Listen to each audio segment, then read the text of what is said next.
তিতাবৰত সংবাদমেল চাহ জনজাতি ছাত্ৰ সন্থাৰ অভিযোগ ঝুমুৰ নৃত্যৰ শিল্পী বাছনিত ধনৰ লেনদেন মাষ্টাৰ ট্ৰেইনাৰৰ ২৪ ফেব্ৰুৱাৰীত গুৱাহাটীৰ সৰুসজাই ষ্টেডিয়ামত চাহ জনগোষ্ঠীয় ঝুমুৰ নৃত্যক বিশ্ব দৰবাৰত প্ৰতিষ্ঠা কৰিবলৈ প্ৰদৰ্শন কৰা হ'ব। তিতাবৰ সমষ্টিৰ ৫৮খন চাহ বাগিচাৰ ১৯খন চাহ বাগিচাৰ শিল্পীক নিৰ্বাচিত কৰাৰ বিপৰীতে ৩৯খন চাহ বাগিচাৰ শিল্পী বঞ্চিত হৈছে ঝুমুৰ নৃত্যৰ পৰা। ঝুমুৰ নৃত্যৰ শিল্পীসকলক নিৰ্বাচনৰ বিনিময়ত ৫,০০০কৈ টকা লোৱাৰ অভিযোগ মাষ্টাৰ ট্ৰেইনাৰসকলৰ বিৰুদ্ধে। আজি গ্ৰাম্য সাংবাদিক সন্থাৰ কাৰ্যালয়ত সংবাদমেলৰ জৰিয়তে শিল্পীসকলক পুনৰ নিকা প্ৰক্ৰিয়াৰে বাছনি কৰিবলৈ আহ্বান জনোৱাৰ লগতে মুখ্যমন্ত্ৰী ডক্টৰ হিমন্ত বিশ্ব শৰ্মাৰ হস্তক্ষেপ বিচাৰিছে সংগঠনটোৱে। যে প্ৰথম কথা আমি অসম ছাত্ৰ সন্থাক ধন্যবাদ জনাইছোঁ অসম চৰকাৰক যে চাহ জনগোষ্ঠীৰ যিটো জাতীয় নৃত্য ঝুমুৰ মেগা ঝুমুৰ বিনন্দিনী নামেৰে অসম চৰকাৰ বিশ্ব দৰবাৰত প্ৰতিষ্ঠা কৰিবলৈ গৈছে প্ৰধানমন্ত্ৰী ডাঙৰীয়া সাক্ষাতত। এইটো আমি গৌৰৱ অনুভৱ কৰিছোঁ আৰু ধন্যবাদ জনাইছোঁ অসম চৰকাৰ। তো এতিয়া কথা হ'ল সমগ্ৰ অসমৰ প্ৰতিটো LAC লেভেলত যিটো নিৰ্বাচনী প্ৰক্ৰিয়া আৰম্ভ কৰিলে, নিৰ্বাচনী প্ৰক্ৰিয়া আৰম্ভ কৰোঁতে তেওঁলোকে কি কৰিলে, এটা এক্সপাৰ্ট কমিটি গঠন কৰিলে। এক্সপাৰ্ট কমিটিয়ে তেওঁলোকে প্ৰতিটো LAC ৱাইজত এটা মাষ্টাৰ ট্ৰেইনাৰ তেওঁলোকে নিৰ্বাচন কৰিলে। নিৰ্বাচন কৰাৰ পিছত সেই গোটেইটোৰ মুৰব্বী হিচাপে থাকে প্ৰতিটো জিলা আয়ুক্তগৰাকী। তো এই মাষ্টাৰ ট্ৰেইনাৰসকলক গুৱাহাটীত ৩ দিনীয়া প্ৰশিক্ষণ দিয়া হ'ল। তেওঁলোকে প্ৰশিক্ষণ লৈ আহি প্ৰতিটো LAC লেভেলত তেওঁলোকে এটা গাইডলাইন দিলে যে তিতাবৰ LAC ৩৬০গৰাকী নিৰ্বাচন কৰিব লাগিব। তো এই তিতাবৰ LACটো প্ৰায় ৫গৰাকী মাষ্টাৰ ট্ৰেইনাৰ নিয়োগ কৰিছে এই এক্সপাৰ্ট কমিটিৰ DC লেভেলত। তেওঁলোকে কি কৰিলে, ৪ দিনীয়া প্ৰশিক্ষণ হ'ল তিতাবৰ LACত ২৮, ২৯, ৩০, ৩১ জানুৱাৰী। তেওঁলোকে আত্মীয় স্বজন কৰিলে। আমি গম পাইছোঁ ৫৮খন চাহ বাগিচা যিটো LACত আছে তাত ১৯খন কেনেকুৱা হ'ব পাৰে, কাৰণ জাতীয় নৃত্য হয়, জাতীয় এটা আমাৰ উৎসৱ কৰম হয়, তেওঁৰ নৃত্য হয় আমাৰ ঝুমুৰ। তো প্ৰত্যেকটো চাহ বাগিচাত আপোনালোকে শুনিছে যে ঝুমুৰ নৃত্য হয় বা কৰম সন্মিলন হয় বা কৰম পূজা পাতে। তো ১৯খন কেনেকুৱা নিৰ্বাচন হয়। এটা মাষ্টাৰ ট্ৰেইনাৰ যি ৫টা বাগানত আছে তেওঁলোকে নিজৰ আত্মীয় স্বজন য'ত আছে তেওঁলোকে এটা ঘৰত আমি গম পাইছোঁ ৩-৪গৰাকীকে তেওঁলোকে নাচনি নিৰ্বাচন কৰিছে। কি স্বাৰ্থ হ'ব লাগে, কাৰণ অসম চৰকাৰে যিদৰে বিশ্ব বা আমাৰ জাতীয় উৎসৱ বিহুক বিশ্ব দৰবাৰত প্ৰতিষ্ঠা কৰিবলৈ এটা মাননি আগবঢ়াইছে ২৫,০০০ টকা। তো এই চেম আমাৰ ঝুমুৰকো তেওঁলোকে ২৫,০০০ টকা মাননি আগবঢ়াইছে। এতিয়া আমি অভিযোগ পাইছোঁ যে প্ৰত্যেকটো মাষ্টাৰ ট্ৰেইনাৰসকলে এটা কেণ্ডিডেটৰ পৰা ৫,০০০কৈ দাবী কৰিছে। আমাক বঞ্চিত যিসকল কেণ্ডিডেট আছে তেওঁলোকক পোনপটীয়া অভিযোগ কৰিছে। যদি ৫,০০০ দিব নোৱাৰে তো নামটো কাটি দিয়া হৈছে। প্ৰায় তিতাবৰ LACত ৫০০+ তেওঁলোকে অৱতীৰ্ণ হৈছিলে ৪ দিনীয়া প্ৰশিক্ষণত। তাৰ ভিতৰত ১৫০-২০০ কিয় বাতিল কৰা হ'ল, বা আজি ৫৮খন চাহ বাগিচা ১৯খন কিয় নিৰ্বাচন কৰা হ'ল। আমি ২-৪খন বাগিচাত বাদ কৰিলে আমি গম পালোঁ হয় কিবা কাৰণে তাত বঞ্চিত হ'ব লগা হ'ল। কিন্তু 70% চাহ বাগিচাততো ঝুমুৰ নাই বুলি আমি কেতিয়াও স্বীকাৰ নকৰোঁ। আৰু সম্পূৰ্ণ দায়িত্ব থাকে জিলা আয়ুক্তগৰাকীৰ। আমি এটা আশা কৰিছোঁ জিলা আয়ুক্তগৰাকী তাৰ তদন্ত আৰম্ভ কৰক, সমগ্ৰ যোৰহাট জিলা LACত তদন্ত আৰম্ভ কৰক। আৰু প্ৰধানক অধিকাংশ চাহ বাগিচা থকা তিতাবৰ LACত তেওঁলোকে কিন্তু আয়ুক্তগৰাকী এটা তদন্ত দিব লাগে। আৰু ডাঙৰ কথা হ'ল যিটো আমাৰ ৪ দিনীয়া LAC লেভেলত প্ৰশিক্ষণ হ'ল ২৮, ২৯, ৩০, ৩১ জানুৱাৰী। তাত ৩জনমান ব্যক্তিক তেওঁলোকে আয়ুক্তগৰাকীয়ে খানাৰ দায়িত্ব দিলে। এটা কেণ্ডিডেটৰ এগেইনষ্টত ২০০ টকাকৈ খাদ্যৰ নামত তেওঁলোকে দিয়া হ'ল পাৰ ডে।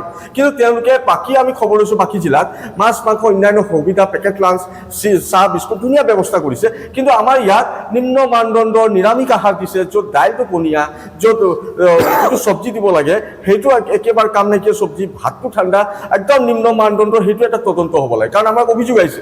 আমি এটাই দাবী ছাত্ৰ সন্থাই কৰিছোঁ, যোৰহাট জিলাৰ লগতে প্ৰধানত তিতাবৰ LACত আমাৰ মাষ্টাৰ ট্ৰেইনাৰসকলক বাতিল কৰিব লাগিব, নতুন মাষ্টাৰ ট্ৰেইনাৰ নিয়োগ কৰিব লাগিব। যিহেতু ২৪ তাৰিখ আহি আছে, খুব সোনকালে আয়ুক্তগৰাকী আৰু মুখ্যমন্ত্ৰী আমি হস্তক্ষেপ বিচাৰিছোঁ। মুখ্যমন্ত্ৰীয়ে এইটো বাতিল কৰি কিনি নতুন নিৰ্বাচন প্ৰক্ৰিয়া আৰম্ভ কৰক। ৫৮খন চাহ বাগিচাৰ পৰা মিনিমাম প্ৰত্যেকটো চাহ বাগিচাত ৫-৬গৰাকীকে শিল্পীয়ে কিন্তু স্থান পাব লাগিব। আমাৰ দাবী চাওক, আমাৰ বঞ্চিত আমাৰ যিসকল শিল্পী তেওঁলোকে আমাক কৈছে যে আমি এইকাৰণে বঞ্চিত হ'ব লগা, আমি পইচা দিব নোৱাৰিলোঁ। তেওঁলোকে আমাক ছাত্ৰ সন্থাই অভিযোগ কৰিছে। আজি বিভিন্ন পৰ্যায়ত আমাৰ জিলা পৰ্যায়, শাখা পৰ্যায়, কেন্দ্ৰীয় পৰ্যায়ত আমাৰ অভিযোগ আহিছে যে তেওঁলোকে হয়তো পইচা দিব নোৱাৰাৰ কাৰণে বঞ্চিত কৰা হ'ল। আমি এতিয়া আমাৰ সাক্ষাতৰ আশা কৰ্মী এগৰাকী আছে কাঠনিবাৰী, এটা ঘৰত ৪গৰাকীকে নিৰ্বাচন কৰা হ'ল। কি স্বাৰ্থ আছে? তেওঁলোকে এটা জাতীয় উৎসৱক যদি বিশ্ব দৰবাৰত প্ৰতিষ্ঠা কৰিবলৈ গৈছে, আমি গৌৰৱ কৰিছোঁ। তাত সকলোকে সমানভাৱে চাব লাগিব। এটা ঘৰত এটা নিৰ্বাচন কৰক, আমাৰ ক'বলগীয়া নাই। এই ঘৰখন ২জনী ছোৱালী, ১জনী বোৱাৰী, ১জনী অন্যান্য, ৪গৰাকী কিয় নিৰ্বাচন কৰা হ'ল? সেইটো মাষ্টাৰ ট্ৰেইনাৰসকলে নিশ্চয় ৪গৰাকীৰ পৰা ৫,০০০কৈ ২০,০০০ টকা পাইছে, ২৫,০০০কৈ তেওঁলোকে ১,০০,০০০ টকা পাব। হয়তো সেইকাৰণে নিৰ্বাচন কৰা হ'ল। অন্যথাটো বেলেগকো স্থান দিলেহেঁতেন। আৰু মাষ্টাৰ ট্ৰেইনাৰসকলে আত্মীয় স্বজনক দিছে, টকা লেনদেন কৰিছে। এইটো খাটাং কথা। আমাৰ সন্তোষ সিং ডাঙৰীয়াই কৈছে যদি তেওঁলোকে বাতিল নকৰে তেতিয়া বঞ্চিতসকলে এই ২৪ তাৰিখে প্ৰধানমন্ত্ৰী সাক্ষাতৰ বিশ্ব দৰবাৰত যিটো প্ৰতিষ্ঠা হ'বলৈ গৈছে ঝুমুৰ, আমি ধন্যবাদ জনালোঁ। তাৰ সাক্ষাতত সোমাব নিদিলেও গেটৰ মুখত নাচি থাকিব, প্ৰতিবাদ নাচি মেলি প্ৰতিবাদ। গুৱাহাটীত কিন্তু নাচিম বুলি প্ৰতিবাদ কৰিলোঁ।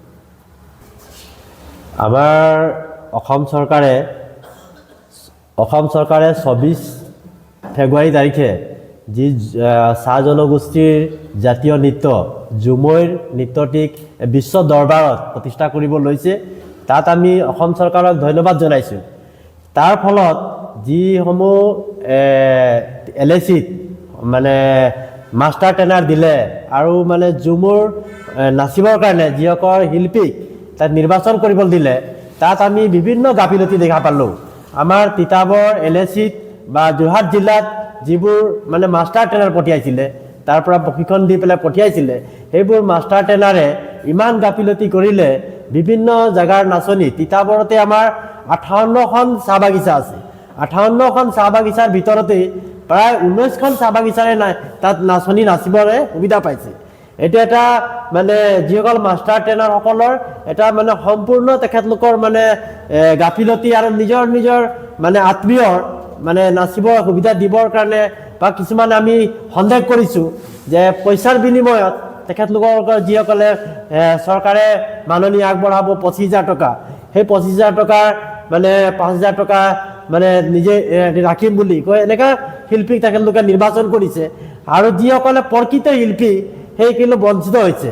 আমাৰ 19খন চাহ বাগিচাত দেখিছোঁ যিসকল মাষ্টাৰ ট্ৰেইনাৰ আছে, সেই মাষ্টাৰ ট্ৰেইনাৰ থকা চাহ বাগিচাত মানে অধিকাংশই মাষ্টাৰ ট্ৰেইনাৰ থকা চাহ বাগিচাসমূহৰ শিল্পীসকলে সুবিধা পাইছে।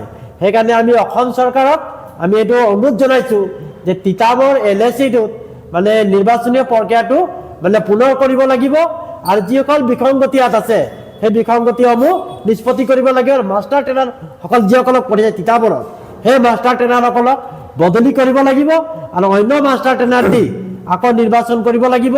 আমি দেখিলোঁ তিতাবৰত মানে অসম চৰকাৰে খাদ্যৰ নামতো পইচা দিছে, কিন্তু খাদ্যৰ নামতো গাফিলতি কৰিছে। খাদ্যৰ নামত ইয়াত আধা এজীয়া মানে চব্জি খাবলৈ দিছে আৰু প্ৰত্যেক দিনে নিৰামিষ চব্জি দিছে। আমি গম পোৱাত মানে অধিক ইয়াত মানে পইচা আহিছে, এটা হেজ এমাউণ্ট দিছে, কিন্তু তাত মানে সম্পূৰ্ণ গাফিলতি কৰিছে। চোৱা চিতাৰ কাৰণে জিলা আয়ুক্ত মহোদয়ে মানে কেইজনমানক দিছিলে, গোটেই বেপৰোৱা কৰিছে মানে এই বস্তুটো খাদ্যৰ এইটো। সেইকাৰণে আমি ব্যুৰো ৰিপৰ্ট, টাইম অফ আছা।